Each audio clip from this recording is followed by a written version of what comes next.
കഴിഞ്ഞ 28 വർഷമായി ഡിവൈൻ ധ്യാന കേന്ദ്രത്തിൽ ശുശ്രൂഷ ചെയ്യുകയായിരുന്ന അനുഗ്രഹീത ഗായകൻ ഫ്രാൻസിസ് ഡിസൂസ അന്തരിച്ചു. 65 വയസ്സായിരുന്നു. ഡിവൈൻ ധ്യാന കേന്ദ്രത്തിലും ബൈബിൾ കൺവെൻഷനുകളിലും അനേകർക്ക് അഭിഷേകം പകരുന്ന ശബ്ദത്തിന് ഉടമയായിരുന്നു ഫ്രാൻസിസ് ഡിസൂസ.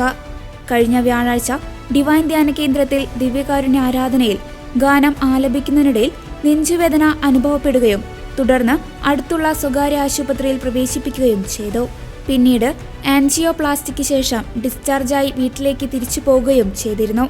എന്നാൽ 2 ദിവസത്തിന് ശേഷം വീണ്ടും നെഞ്ചുവേദന അനുഭവപ്പെടുകയും ഇതേ തുടർന്ന് ആശുപത്രിയിൽ എത്തിച്ചെങ്കിലും മരണം സംഭവിക്കുകയായിരുന്നു.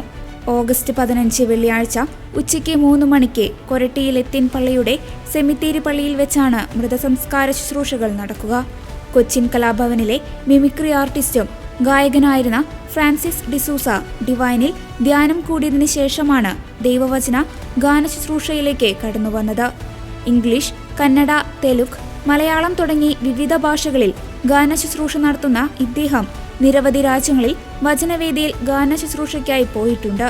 300-ലധികം ക്രിസ്തീയ ഗാനങ്ങൾക്ക് ഇദ്ദേഹം സംഗീതം നൽകിയിട്ടുണ്ട്. ഭാര്യയും 5 മക്കളും അടങ്ങുന്നതാണ് കുടുംബം.